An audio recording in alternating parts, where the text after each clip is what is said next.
బంగ్లాదేశ్ మరోసారి అగ్నిపర్వతం అంచున నిలబడి ఉంది. ఢాకా వీధుల్లో వినిపిస్తున్న నినాదాలు, రాత్రివేళ మండుతున్న భవనాలు, పోలీసుల కళ్ల ముందే జరుగుతున్న విధ్వంసం లాంటి ఘటనలు ఒక్కసారిగా మొదలైనవి కావు. ఇవి చాలా రోజులుగా లోపల మరిగిపోతున్న కోపానికి బయటకు వచ్చిన రూపం. ఈసారి ఆ కోపానికి కారణం ఓ వ్యక్తి మరణం.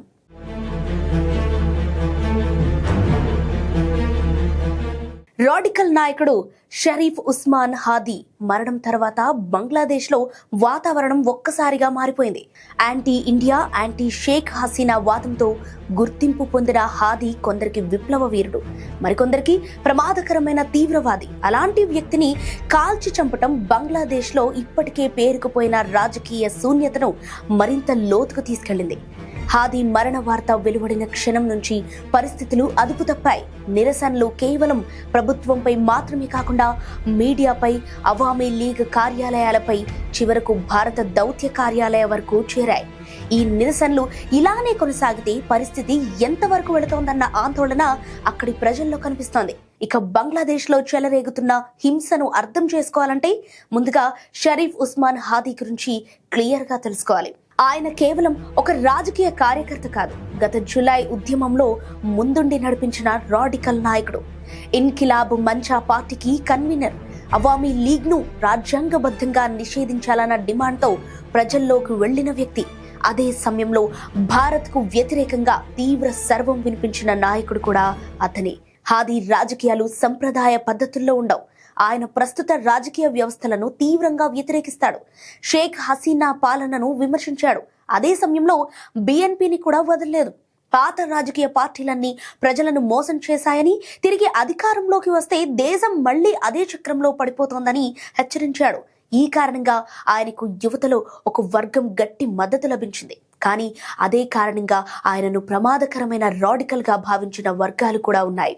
డిసెంబర్ 12న ఢాకాలోని బిజయ్ నగర్ ప్రాంతంలో ప్రచారం చేస్తుండగా హాదీపై కాల్పులు జరిగాయి.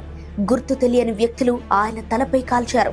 తీవ్రంగా గాయపడిన హాదీని సింగపూర్కు తరలించారు. అక్కడ కొన్ని రోజుల పాటు చికిత్స కొనసాగింది. అయితే డాక్టర్లు చివరకు చేతులెత్తేశారు. డిసెంబర్ 18న ఆయన ప్రాణాలు విడిచారు.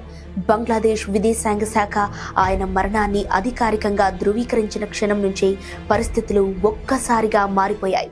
హాదీ మరణాన్ని ఆయన మద్దతుదారులు కేవలం ఒక హత్యగా చూడటం లేదు, అదొక ఉద్యమంపై దాడిగా ఆయన అనుచరులు భావిస్తున్నారు. అందుకే ఢాకాలోని షాహ్బాగ్ ప్రాంతంలో వేలాది మంది రోడ్లపైకి వచ్చారు. ప్లకార్డులతో నినాదాలు చేస్తున్న సమయంలో నిరసనలు హింసాత్మకంగా మారాయి. దేశంలోని అతిపెద్ద పత్రిక ప్రోథామ్ ఆలో కార్యాలయం ధ్వంసమైంది. డైలీ స్టార్ భవనం ముట్టడికి గురైంది. ఉద్యోగులు లోపలే చిక్కుకుపోయారన్న వార్తలు కూడా వచ్చాయి. ఇది ఇక్కడితో ఆగలేదు. రాజ్షాహీలో షేక్ ముజిబుర్ రెహమాన్ నివాసానికి నిప్పు పెట్టారు. అవామీ లీగ్ కార్యాలయాలు దహనమయ్యాయి.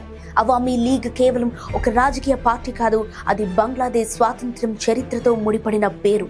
అలాంటి చిహ్నాలపై దాడులు జరగటం అంటే బంగ్లాదేశ్లో పాతుకుపోయిన ఆగ్రహం ఎంత లోతుగా ఉందో అర్థం చేసుకోవచ్చు. ఈ హింసలో మరో కీలక కోణం భారత్.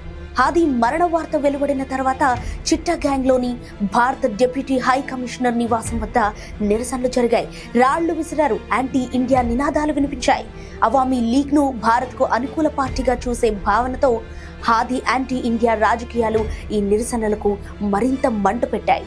ఇది విదేశాంగ సమస్యగా మారే ప్రమాదం కూడా కనిపించింది. ఈ మొత్తం అల్లర్ల మధ్య బంగ్లాదేశ్లో అధికారంలో ఉన్నది మధ్యంతర ప్రభుత్వం. నోబెల్ బహుమతి గ్రహీత మహమ్మద్ యూనస్ నేతృత్వంలోని ఈ ప్రభుత్వం పరిస్థితిని అదుపులోకి తెచ్చే ప్రయత్నం చేసింది.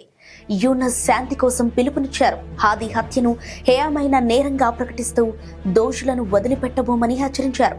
మొత్తంగా చూస్తే హాదీ మరణం పరిస్థితికి అగ్గిపెట్టేలా మారింది. ఇప్పటికే మరిగిపోతున్న దేశానికి ఒక అగ్గిపుల్ల సరిపోతోంది. ఇప్పుడు అదే జరుగుతోంది. అయితే ఇది తాత్కాలిక అల్లరా లేక దీర్ఘకాల హింసకు ఆరంభమా అన్నది ఇప్పటికైతే చెప్పలేం. కానీ ఒక విషయం మాత్రం ఇక్కడ నిజంగా అర్థమవుతోంది. బంగ్లాదేశ్ మరో కీలక మలుపు వద్ద నిలబడింది.